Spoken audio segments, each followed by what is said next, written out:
नमस्कार, आप देख रहे हैं न्यूज़ पावर और मैं हूं सतीश रंजन।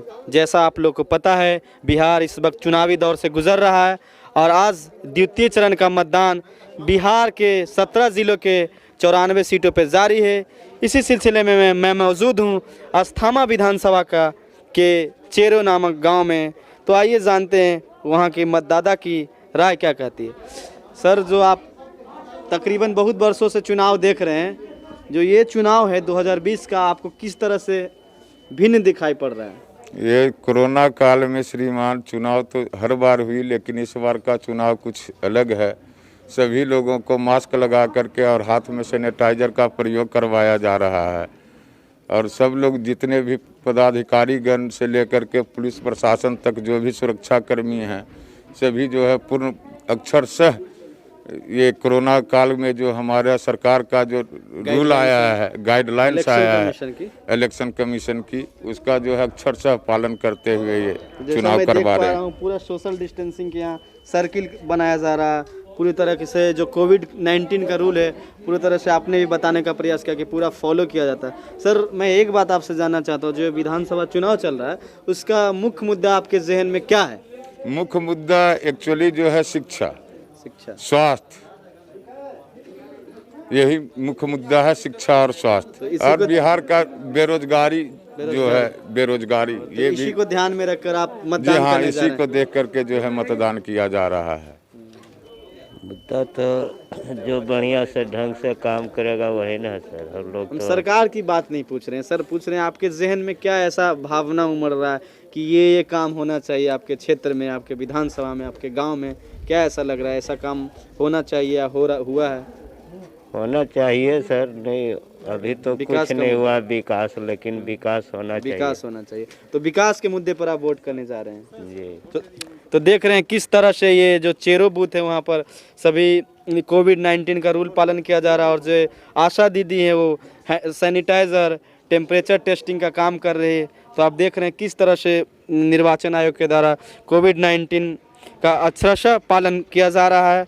और जो ये कोरोना का दौर है, जिस तरह से देख रहे हैं ये जो लंबी कतारें चल रही है और उसके बावजूद जो मतदाताओं की इतनी लंबी संख्या कहीं न कहीं हमारे लोकतंत्र को निश्चित तौर पर मजबूत करने का काम करेगा। जैसा मैं देख पा रहा हूँ, आपकी उम्र तकरीबन 50 साल के आसपास होगी, तो आपने बहुत सारा चुनाव देखा होगा अपने जीवन में। जो इस बार का जो चुनाव है उसको किस तरह से अन्य चुनाव की तरह भिन्न दिखाई देता है? सही ढंग से नहीं, हम तो रोजगार विकास के, हमको तो जिंदगी भर कुछ मिलवे नहीं किया है। आपको कुछ दे रहा है? यह भिन्न दिखाई दे रहा है कि इस बार जो हमारा अभी कोरोना काल चल रहा है और इस कोरोना काल में सरकार का अच्छी व्यवस्था है कि प्रशासन के साथ साथ और जो सहयोगी चुनाव करवा रहे हैं, सोशल डिस्टेंसिंग का पालन करा रहे हैं। जिसको मास्क नहीं है उसको मास्क बांट करके दे रहे हैं। तो ये सरकार की बहुत अच्छी। तो आप चुनाव आयोग के इस व्यवस्था से पूरी तरह से खुश हैं? पूरी तरह से खुश हैं। सर, जो ये चुनाव चल रहा है 2020 का, जी। द्वितीय चरण का मतदान चल रहा है। हाँ जी। तो आपका मुख्य मुद्दा आपके जहन में क्या है? कौन से मुद्दे को लेकर अपने जहन में आता है उसको लेकर आप वोट डालने जा रहे हैं? हम तो मेन मुद्दा हमारा ही नहीं बल्कि और सबों का मेन मुद्दा इस बार बेरोजगारी के चल रहा है। बेरोजगारी के चल और शिक्षा में जो कुछ वो पढ़ाई टोटल पूरी घंटी नहीं हो पाता है। पढ़ाई नहीं हो पा रहा। हाँ, पूरी घंटी नहीं हो पाता।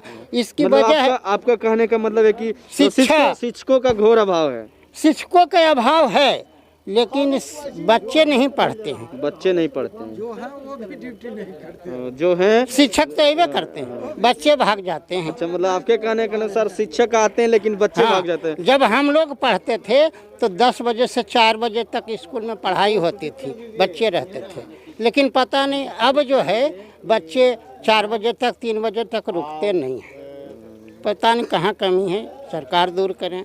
तो कहीं न कहीं डिपार्टमेंट अभिभावक की भी कुछ कमियां हैं। हाँ। अगर बच्चे नहीं टाइम से पहुंच पा रहे हैं या पूरे टाइम विद्यालय में नहीं दे पा रहे हैं तो कहीं न कहीं कुछ अभिभावक की भी इसमें गलती हो सकती है। कुछ अभिभावक के भी है और कुछ ऊपर के जो पदाधिकारी हैं वो अंकुश कस के नहीं डाले हैं।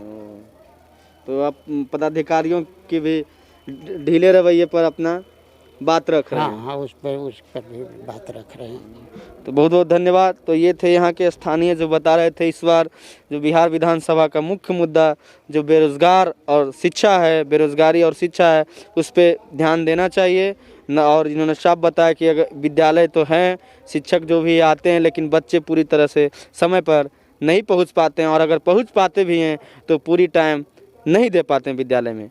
आप देख रहे हैं news power, with camera person Jitendra Raj, अस्थामा, नालंदा।